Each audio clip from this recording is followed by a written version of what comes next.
Welcome to the Extra Mile podcast for bar exam takers. There are no traffic jams along the extra mile when you're studying for your bar exam. And now your hosts, Jackson Mummy and Megan Saya from Celebration Bar Review. Hey everybody, welcome. We are glad to have you all jumping on with us today. So yesterday was the summer solstice, which I'm told is the longest day of the year.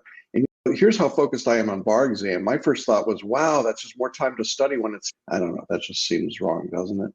In any event, we are hastening towards the 30-day mark. That will be this Sunday leading up to the July exam. So we've got some things to talk about there. And so that's exciting stuff. In any event, if this is your first time, we are glad to have you with us. We come to you every week at this same time to talk about everything bar exam related and to answer your questions that have come up during the past week. So Megan, if you're there, let me ask you to jump on. Hey, how are you? Hi, I'm doing well. How are you? Good. So the burning question is, did Moose get the sandwich? Oh, goodness. Yes, the dog was crying and hoping for some of my daughter's sandwich a couple minutes ago, and she gave him a pretty good chunk of it, I think. So there you go. Okay, so this is the important stuff. We got to get this out of the way first. I was talking about summer solstice, and it's weird, isn't it, that everybody thinks about 4th of July and summer solstice, and I'm thinking about 30 days for the bar exam. You feeling that? Yeah. I'm just happy to be back on our normal schedule and not going, well, it's maybe about 30 days, but then for some people it's going to be more than that. And then maybe for some people it's not going to happen at all. And who knows? So it's nice this summer to be back on a normal schedule. And yeah, definitely. It feels like the exam is a really good, manageable distance away in my head. I feel like I'm really happy people are in a lot of different places on their study guide, and that's okay. But I feel like what's really great is I'm hearing that everybody's really moving along. People are chugging along, they're moving forward. They're not getting bogged down when they hit a roadblock. They go around it and keep moving and don't let it stop them. And that's really a really great place for everybody to be at this point before the exam. Yeah, I agree. I feel really good about this, maybe because we've been in crisis mode for the better part of 18 months, but it feels like a return to normal for me. And so I'm really enjoying that. I have to say, I know that studying for the bar is not enjoyable, but from our standpoint, from coach's standpoint, we're no longer, I think, feeling like we're chasing crisis to crisis. It's a good place to be, and I think we're going to see good results from that. We decided this week to do something a little different. We're going to get to these questions in a few minutes. We've gotten questions throughout the week as usual, but I put out an email to our July students yesterday, and I asked, with about 30 days to go to the exam, what's the biggest challenge you're facing? And we got some great responses back, and we're going to deal with those today. And I thought that would really be something interesting for our audience to hear, just so that you're not alone. A lot of the questions repeated, and you're going to hear some questions. You might say, well, I had that same challenge, or I had that same concern. So we're going to try and get to those. That's going to be the primary focus we've got today. Yeah, definitely. I tried to condense the questions that we got so that we have plenty of time to discuss the biggest challenges. I think that's really helpful. Okay. So yeah, I was talking about how things are quiet in the news front in Barland. I think today is the first week in, I don't know, a year and a half that I have not had to start with some big news update, the thing on what's going on with the exam or things like that. So we just get to jump right into the questions, which is what we used to do way back in the day. Back in the Wayback Machines. Okay, yeah, well, exactly. I'm excited. Well, then let's just do it. Let's just jump into the question. Yeah, someone had a question with BarMaps. The audio portion of BarMaps sounds like it's at least 2 times the normal speed. Is this an error or an intentional feature? Yeah, this is an intentional feature. We're going to talk about BarMaps a lot today because I think it's one of the tools for this last 30 days that's most powerful. But one of the components of BarMaps that what this student is asking about is something called the fast finish audio lectures. Now, what that means is we've taken the soundtrack to our regular lectures. We took that audio and we compressed it. And what I mean by compression is we took out all the air gaps and the breathing, and we speed it up without changing the pitch, which is just really cool. I mean, I talk about sounding like Alvin and the Chipmunks, but it's very cool to be able to just do that.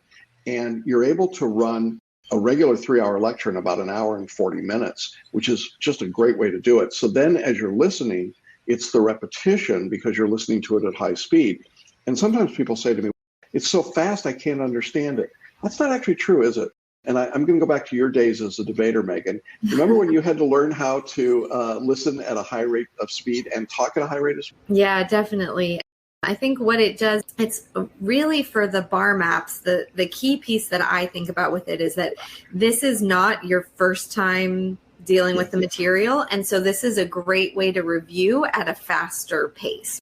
Although I do know a lot of people who do things like listen to podcasts at 1.5 times speed, things like that, even first time through. But certainly for this material where you already have familiarity with the material, and it's a great way to get those bits and pieces in and be able to go over it more than one time. Because certainly I'll tell you, if you're listening at regular speed, you are not going to have time to go back and listen to full lectures again 4 or 5 hours. And I don't think you would want to either. Goodness, it's a lot of material.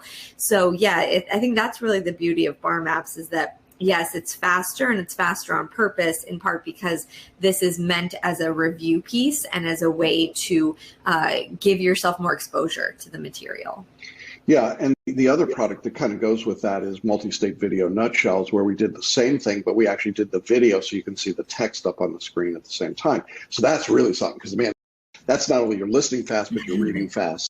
That's me in my Dr. Frankenstein mode, trying to find all these different ways. Because what I'm trying to do is to get into your non-conscious brain. Your conscious brain is learning it the first time. The non-conscious is where we're getting the repetition that Megan was talking about. So it makes a difference. And I think you'll find yourself adjusting to that speed. It's interesting, isn't it? Like an Audible book. You get used to hearing things at a certain speed. I was listening to an Audible book done by Rachel Maddow, and it was weird. I was listening at a fast speed. And so when I heard her on her show, I was like, what's wrong with her? She's so slow. So there you go. All right. Great. All right. So let's talk about a few study strategies questions. The first is from the chat box. Someone asked, if I'm a week behind, should I still take the July exam? Sure.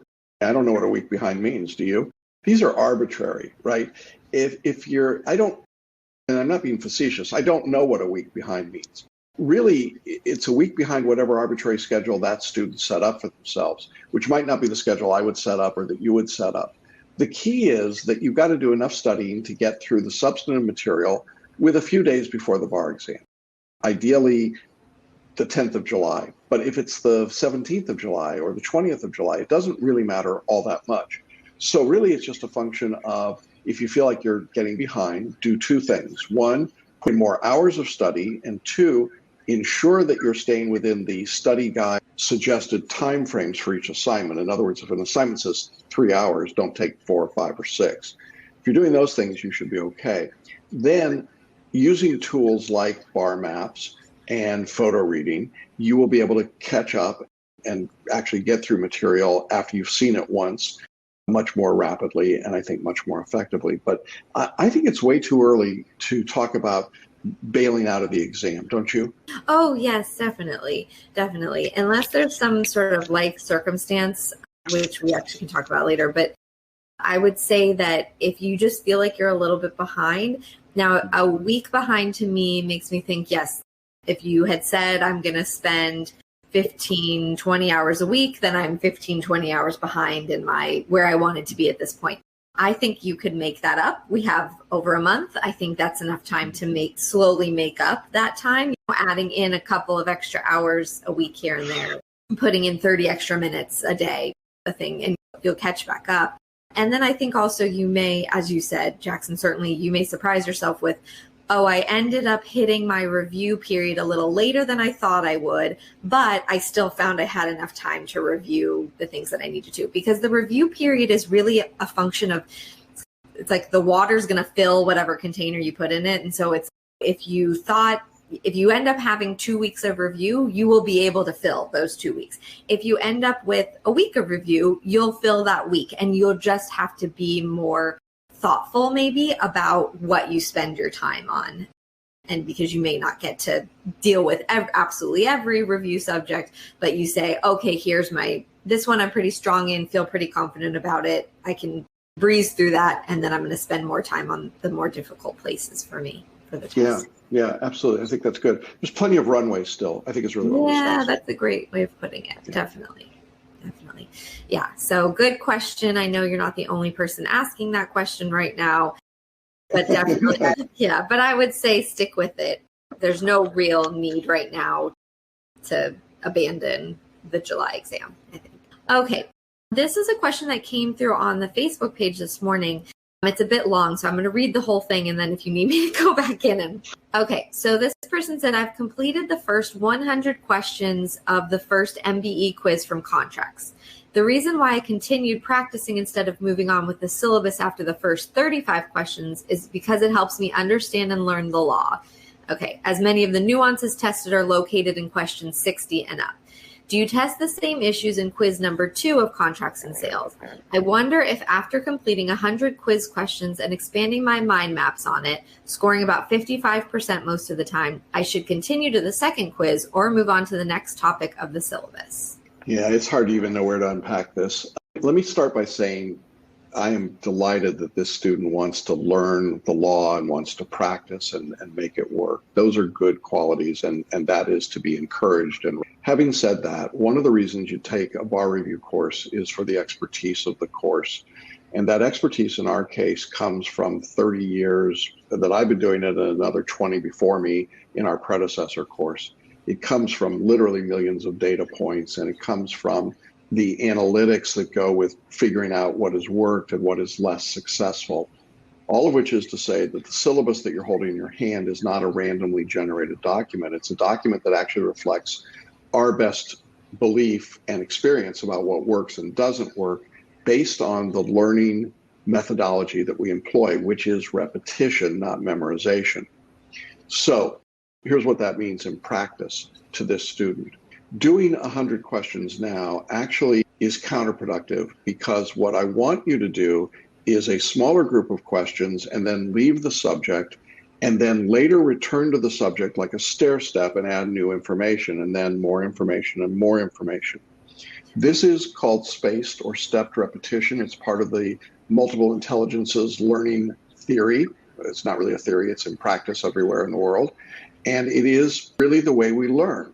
If you think about how you learn to walk or how you learn to talk or how you learned in law school or how you learned virtually anything, it was through repetition. So when this student is trying to do 100 right now, what they're doing is taking away the built-in advantage of the syllabus, which is to work and then leave it and come back and add to it.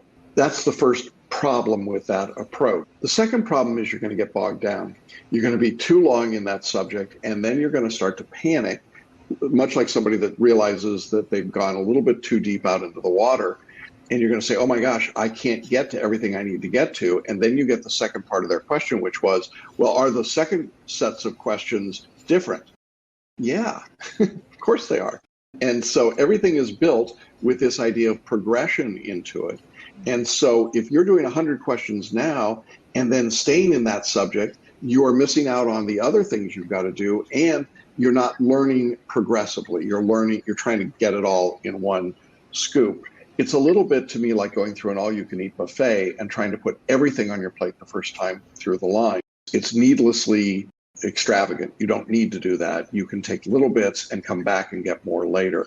And that will be a more satisfying educational meal, I think, for you as a student. So those are my thoughts. Do you want to add to? Yeah, I think it's really interesting, because if people have watched your series that you just did on the 6 keys to the bar exam, which is based on this study that came out of New York this year, one of the things they talk about is that for people who failed the first time and then some passed or failed the second time, one of the things they saw was that people who tried to create their own hodgepodge of a study plan actually didn't pass. That it was negatively correlated with the pass rate. And so that means that I know it can feel that way. I feel more comfortable doing it in this order or doing it in this way, or I really just want to make sure that I know contracts cold before I move on to property, for instance. And that is a completely understandable way to think. But I think what we're seeing is that, as you said, Jackson, for the last 30 years that you've been doing this, I've been doing this for 10 years. Then what the New York study found as well empirically is that trying to create your own hodgepodge of it just doesn't work particularly well. And so that's where I think we want to just gently say, when we said do 35 contracts questions, it wasn't arbitrary. It wasn't because we just really like the number 35. It was because there is a method behind it. And so the method is you need to do those 35, then you need to move on. And as you're doing 35 in these other subjects, you're also learning more and more how to deal with MBE questions in general. So that when you come back, if you notice, she said, I got 55 pretty much across the board. Yeah, because I don't really think you haven't given yourself the opportunity to learn and then put it into practice and try again.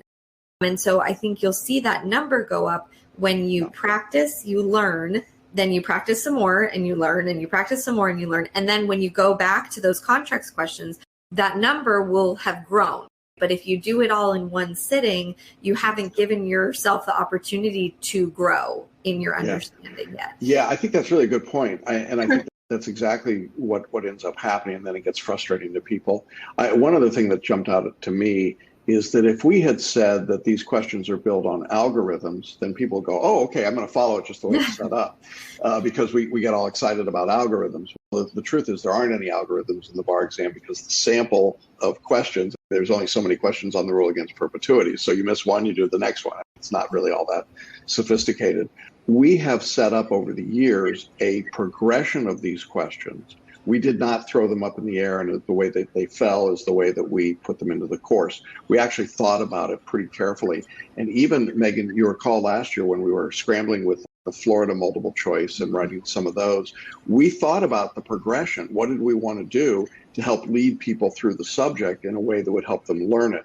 So again, I think good on the student for wanting to figure out how to do it and learn. But the self-study cocktail that you're describing, the hodgepodge, really is something that now we're seeing empirically just doesn't work very well. And so I would encourage this student and everyone else, follow the study guide, even if it feels weird to you, even if it feels different.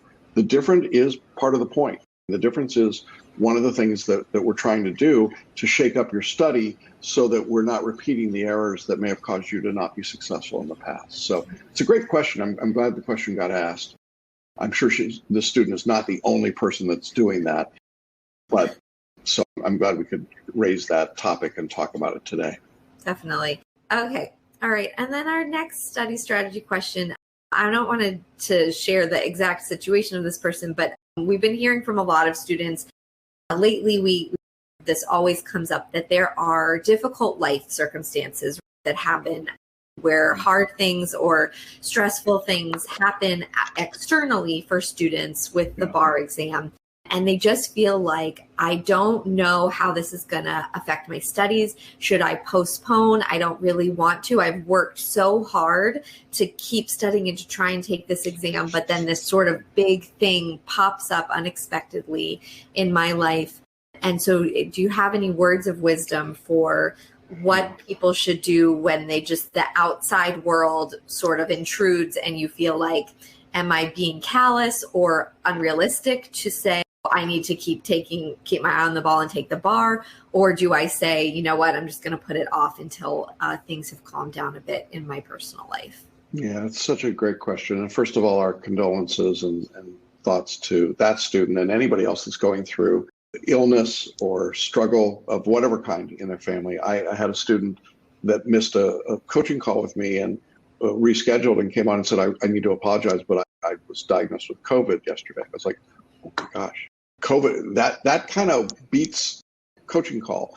So I like to tell a story. Many years ago when I first started coaching, right before the exam, like maybe 48 hours before the exam, I got a phone call from a student back in the days when we did phone calls and they were just random. You didn't schedule them, they just called. And the student called in and was sobbing hysterically and terribly distraught, obviously. And I said, I tried to, what's the matter? What's going on? And through the sobs, what I heard was death. And I thought, oh my gosh, somebody in the family had died. And what I then discovered was their cat had died. And this student was so distraught about the death of the cat that the student said to me, I can't take the exam. There's just no way I can. It's too much. And I said, okay, I respect that. I'm so sorry. I'm not a cat person. Okay, I totally get what you're saying, and that's no worries. In the way that the universe tends to work, it was not 2 hours later, I get another phone call from a different student, also sobbing, also inconsolable. And I'm thinking, cat, dog, what is it? And this student says, my father went in for routine surgery, died on the operating table. So I've just been through the cat conversation. I said, well, of course you're not going to take the exam. And the student said, nope, I'm taking the exam. My dad would have wanted me to. It was important to him. It's important to me. I'm not going to give up on this dream. I can postpone my grief for a couple of days, but I am going to go take the exam. All right, here's the postscript.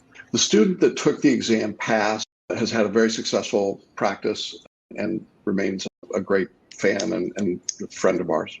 The student who ended up postponing the exam. I lost count, 5, 6, 7 more times. There was always a good reason, but there was always a reason to postpone. So my point is that everyone is different and everyone's threshold is different. And there's no right or wrong here. You do what is right in your circumstances. And if you need to grieve the loss or grieve the illness or deal with the hardship, you should do that. We've created the space in this course for you to postpone as often as you want without penalty, none. And it's and I've said this before, Megan, it's a judgment-free zone. You can postpone for any reason as often as you want. You don't have to explain it to us. You don't have to give us a reason. You just say, I'm postponing. We do that because we recognize that everyone has a different journey and a different path. When the time is right for you, when you are so determined that you would walk through walls, that you would take a test even under these dire circumstances, then take the test. We'll be here to support you, and we think that's a good thing. But there is no one decision that works for everybody. So that's my long story, and I totally feel for anybody that's going through this. We went through this a bunch last year with COVID and saw it over and over again. I think we almost got numb to it, didn't we? It was just like every day, every week, we were getting something. I don't think there's a bad decision to make here. Do what feels right at the moment. Yeah. No, just to echo that we're here, whatever it is that you need. So if you need to postpone, that's fine. We'll still be here when you're ready to come back. If you need encouragement to push through right now, because that's what you want, then we will encourage you to push through. And then we are there to put in the supports that you need to just knock this one out. Right? We've got the group coaching, definitely lean on the other people. We have the mindset coaching, so important. I think particularly if you have outside stressors, which goodness knows almost all of us, I'm sure, do have outside stressors. Mindset coaching is really helpful. Certainly the one-on-one coaching with me or with Jackson, like we're here for whatever you need. And I definitely want to echo judgment-free zone. I don't need you to even give me a reason. If you are saying I can't do it, that's great.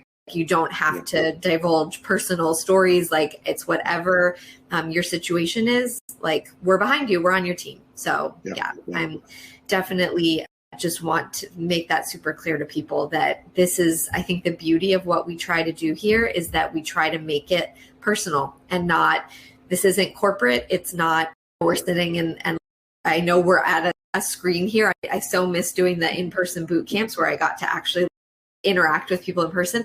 But even though we're behind a screen, we're really here, we're live. It's not a pre-recorded thing that you don't get to speak with us or interact with us. And so we really want people to know that and feel that we think about you all and we pray for you and we care about what happens to you, not just as bar students, but as human beings. So yes. All right. We have another question in the chat box. This person said, I'm surrounded by fires in northern Arizona, and I have an animal rescue on my ranch. I have not been studying. Is it too late to start? I've been out of law school for years. I took the exam once after being diagnosed with cancer, and I failed. Previously, I had passed the baby bar. Okay. So that's a lot. That's a lot. So you need about 250 to 300 hours of total study time to prepare for the exam. So we are currently just on the outside of 30 days. We're at about 34, 35 days, which means 10 hours a day to get ready. I think that would be a stretch, certainly given that you've got animal rescue and you haven't started studying. It doesn't mean you shouldn't try, and it doesn't mean you couldn't start studying and then make a decision closer to the exam date, depending on how things go. But again, I want to emphasize there's no dishonor in saying, I'm just not ready. This isn't my time. If there's a wildfire, and I know, Megan, you've dealt with wildfires in Southern California, and it's a real deal, man. It's not something to mess around with. If that's the circumstance, take care of business first. Take care of your safety, take care of your business, your family, your possessions. The bar exam will always be here. I think it'll always be here. And I would think in that circumstance, probably somebody that's going to postpone, and that's fine. Does it mean you shouldn't study right now? Maybe not. Maybe you can get in a few hours of study and see how it goes. But if you can't build traction really quickly, if you can't set aside those hours, I think the worst thing you can do is to halfway study. California is the toughest exam in the country. The California exam is a tough test, and I wouldn't try to get at it with an understudy if you haven't been working on it. So that's my thought. Good luck. Stay safe, please. Yes, definitely. All right. So now let's get into, we've touched around it, but let's get into this biggest challenge question. And I love this. I know you did this last year in the midst of COVID, asking students who are getting ready to take the exam, what is the biggest challenge they're facing? Because we see a lot of repetition with this. So we've narrowed it down to just the ones that aren't asking the same thing over and over. But because, man, just know you are not alone. None of you are alone. However you are feeling right now, I can promise you someone else is, at least one other person is feeling the same way, if not every other person. Yeah. So let's chat about these and see what people have. First, I wanted to start with somebody who gave a bit of an encouraging thing. All right. So as people are facing their biggest challenge, one student wrote in, just this morning, I had to pull deep inside to remind myself of the why. And remembering that I desire to serve people and satisfy their needs helped me get up, return to focus, and plunge on. Although the technological issues tend to have me concerned, I'm stepping up, following the guidelines, and getting through. No excuses. It was a huge help to picture myself in the exam, which is one way I use to calm myself. Yeah, I think well, that's great. It's great stuff. The challenge I hear there is technology. And I would say that the technology piece is in large part practice and following directions, making sure that you've got your Examplify or ExamSoft software working. We didn't get too many people with huge problems with online tests over the last year. So I think it's less of a problem than a lot of people think. You're going to do some practice tests from the examiners. Make sure you do those, and that will help, I think, from that standpoint. But to underscore the idea of knowing your why, that's really what it comes down to. Okay. Next student, the biggest challenging I'm facing right now is application to the practice. I'm not sure what application to a practice test means. Do they maybe mean the application of the practice test, like what they're used for? Let's address that. There are practice tests built into the course that you do near the end of your study to help you evaluate final decisions and areas of emphasis. It's too early for most people to be into those. Very few of you will be into the practice tests right now. The key here is to continue working through the substantive material, and then you'll narrow down your focus at the end through the practice tests. That's what they're designed to do. They're not really designed for any other purpose except at the end to help narrow your focus and say, here's what I still need to work on. So if that's what that student was talking about, I think that's where that goes. In terms of application of anything, I'm going to go back to my baseline, which is follow the syllabus. If you're doing what we're saying in the syllabus, you're probably on track. That's probably the right application. But trying to get outside of that to do something extra with the material or something else tends to be where people get frustrated and get into trouble. So I would try and stay focused that way. Great. All right, next, my biggest challenge at this point is how to dramatically improve my multiple choice question answering skills. I'm not satisfied that I am where I should be in effectiveness right now. Okay, that's a great question, and it's a great challenge, and we know a lot of people feel that way. I want to encourage you to watch the videos on selective intuition that we've made. Selective intuition will change your results on the multiple choice more than any single factor. And the reason for that is that it draws on your non-conscious brain, which is the real powerhouse. It's a little bit like saying, If I'm doing a Google search, I can't find anything on Google. Well, did you type something in the search bar? No, I just looked at the Google search bar. No, that doesn't do any good. You got to put the search in and you got to do the query. And so as you're reading a multiple choice question, you ask yourself, what's the result here before you get to the answer choices? And then let your non-conscious tell you what that result is and then look for that answer choice. That's the simplest way to explain selective intuition. The other way that you can improve your multiple choice performance, in my view, if you're a photo reader, you should be mind mapping. If you're not a photo reader, you probably should be mind mapping. Mind mapping will help you understand the connections and the relationships of the law in a way that will allow you to answer multiple choice questions pretty effectively. Let me tell you what doesn't work, and then I'll let you chat, Megan, about this. What doesn't work is trying to parse the question, trying to eliminate wrong answers, trying to hyperanalyze a problem.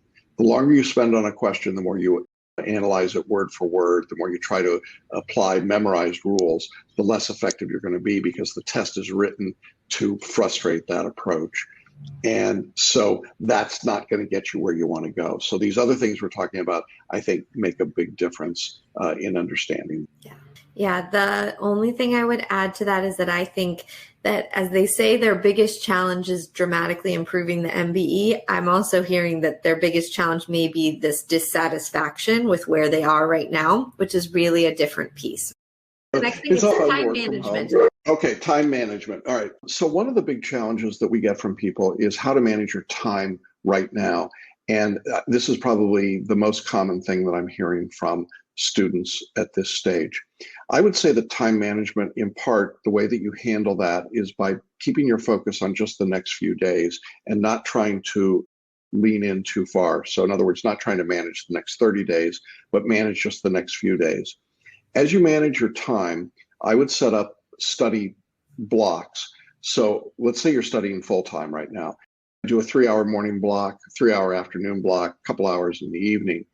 And in those blocks, I would not assign specific tasks. I would just call them study times. And then go to your syllabus, find the next assignment, and start your studies.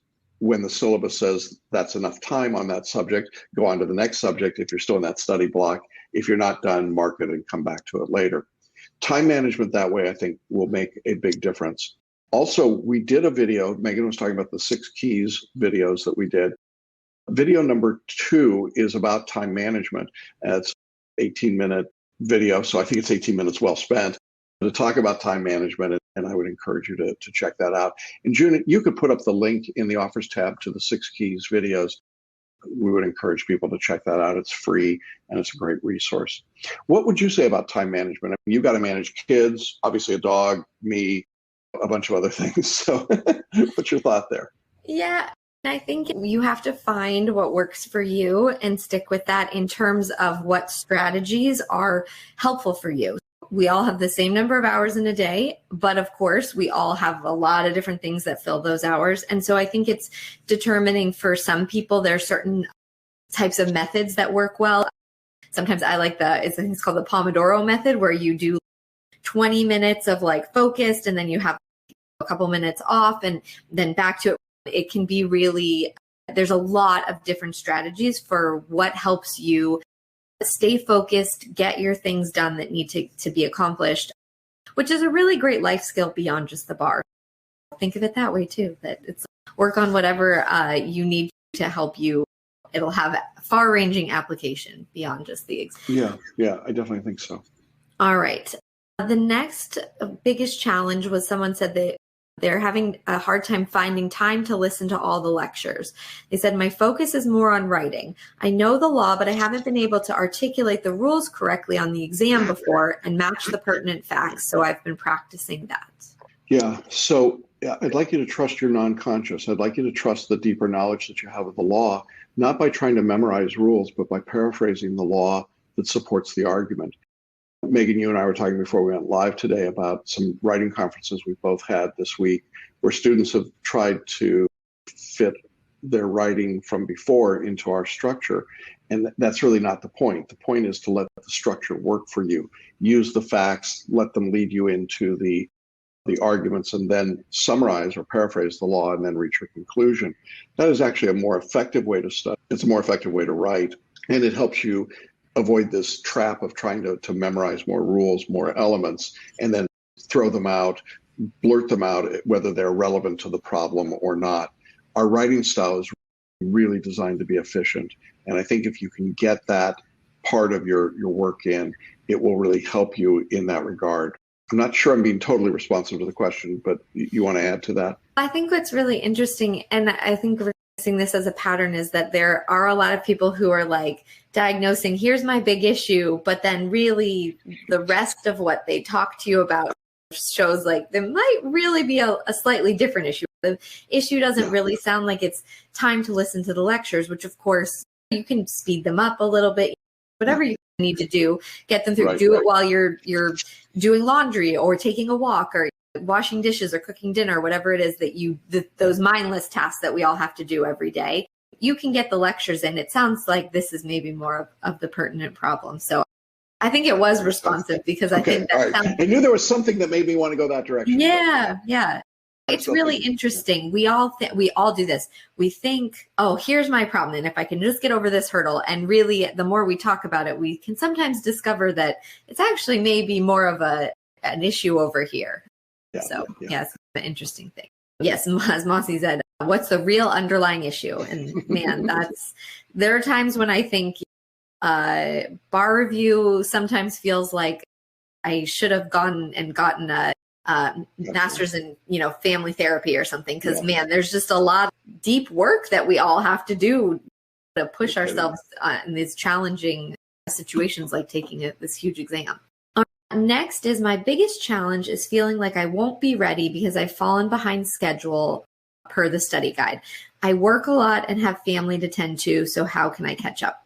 I do feel like we've talked about this already, but okay. Yeah, I think so. I think it's manageable, and I love Megan's idea of just taking a little bit at a time, a little chunk off each day and working that way. You probably just won't have as much time for review, and that's okay. Yeah, and I think I just want to point out, again, you're not alone. This is a common theme. So really, I promise you, if you're feeling like everyone else is on top of things and they've got it all together and it's just me, it's not, don't worry.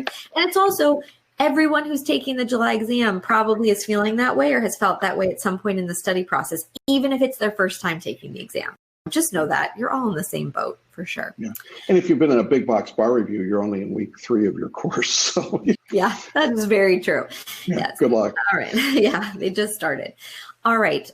Biggest challenge for this next student is memorization. For me, the more I memorize the rules, the better I do. What are some tips that may help me down the stretch? Tip number 1 is stop trying to memorize. Yeah. Memorization really doesn't work. We talked about this earlier today, but memorization is the least effective way to learn. And we know that empirically. We know that from study after study. So why do people memorize?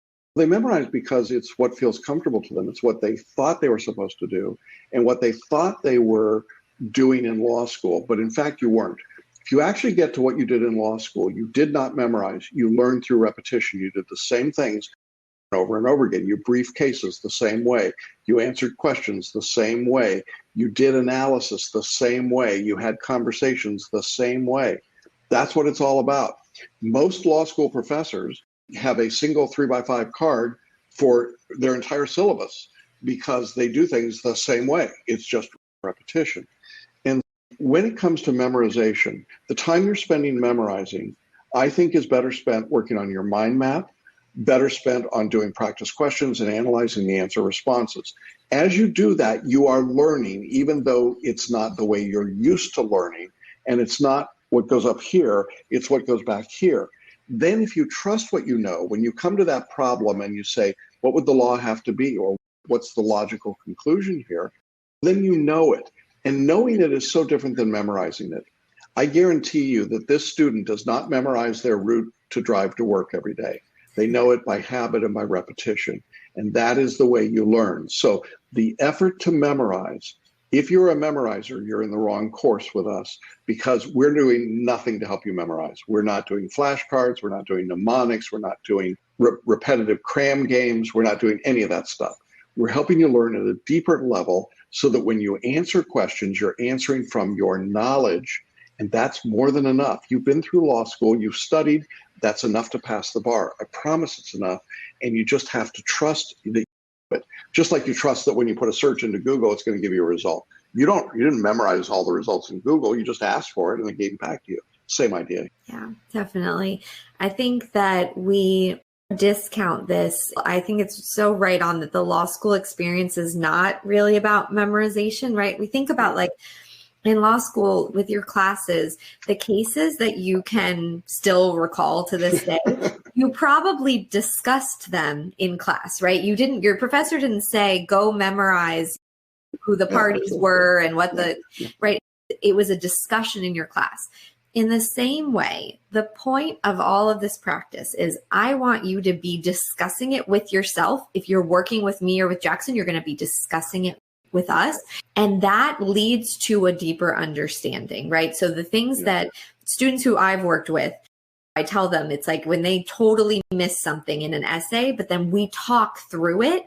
I'm like, you're never going to forget this. If you see this on the exam, you're going to have me in your head being like, oh, remember how Megan was telling me those 3 elements that were required, right? Why? Because not because you studied a flashcard of it, but because we talked about it and we grounded it in a fact pattern. So that's what you're doing. The mind map should be a discussion with yourself about the material. That's why Jackson always suggests that people say their mind maps out loud to themselves, record yourself talking about it. Because you want to create a discussion about it. Teach your cat or your dog all about torts, like whatever it is, or your spouse or a friend if they are very patient. So yeah, you really want to have it be a more holistic approach rather than trying to memorize it. It's just really hard.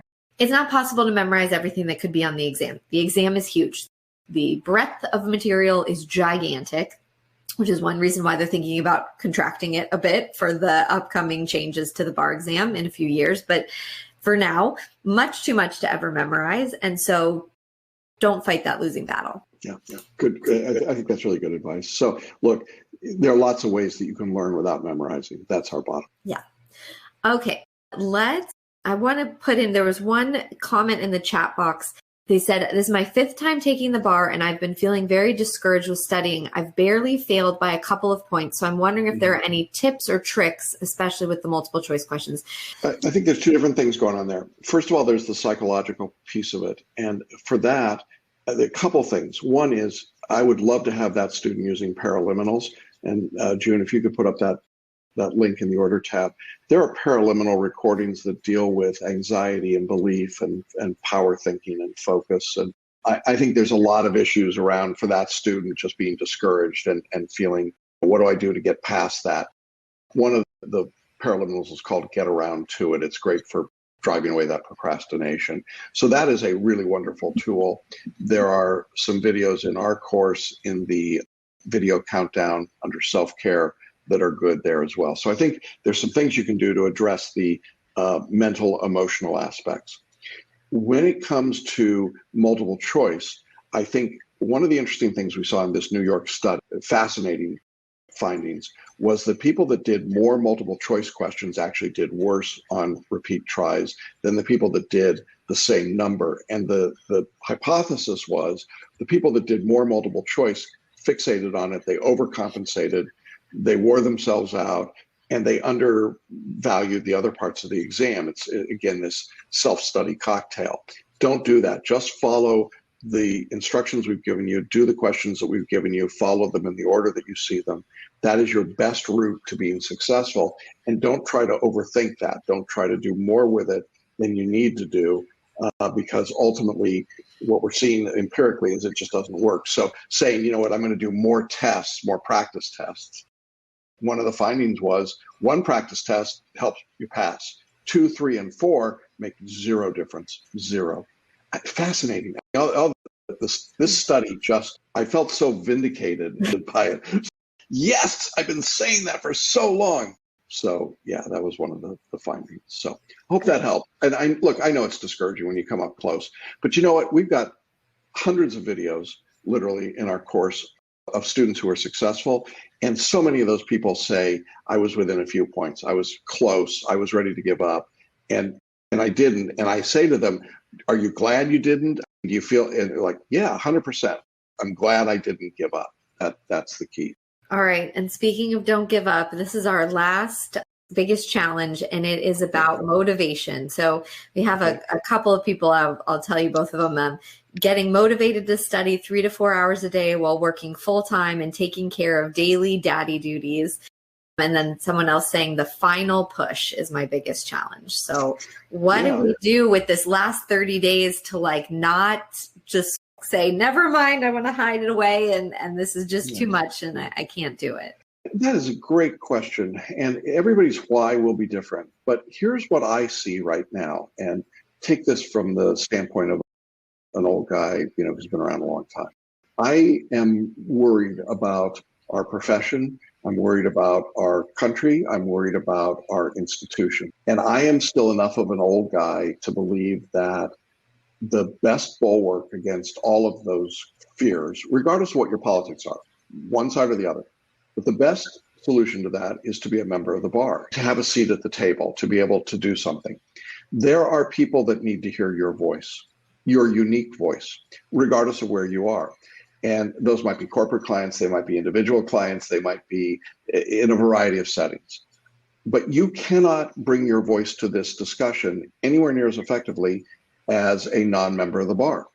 And so being a member of the bar is the path you've chosen for yourself. And there is somebody waiting on the other end of the bar exam for you. You don't know them necessarily, and they don't know you, but they know they need that person that you're going to be. When it feels tough right now, and it does, and it will, you have to have a reason that drives you beyond just doing the work today. You have to have a bigger purpose. I talk a lot about Wonder Woman, the movie. We'll talk about that later as we get into the 30-day countdown. But Wonder Woman in the movie goes across no man's land at great risk to her. She cannot risk being destroyed by her not taking that chance. And in a real sense, you are all Wonder Men and Wonder Women. You are a world. And this is the risk you have to take. Don't be a coward to fatigue at this stage, but press on. Keep moving through it. My daily email series, which will have that theme over and over again, illustrated in a number of ways, but the same message will come across. Don't give up.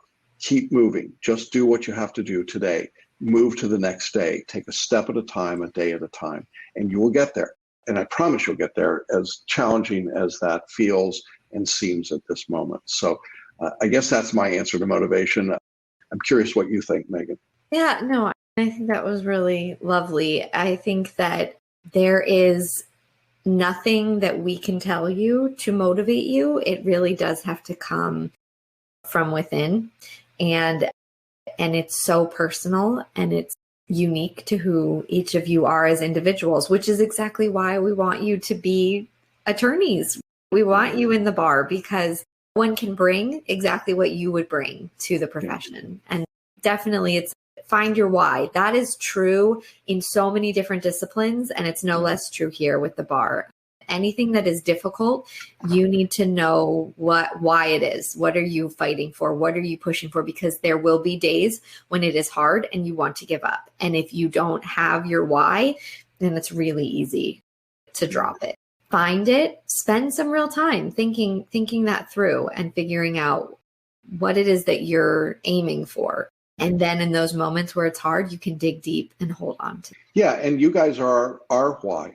It's why I do what I do. It's why Megan does what she does. It's why June is here, all of our coaches, our administrative team. All of us are here because we actually believe in the mission of this company, which is to bring underserved voices to the bar.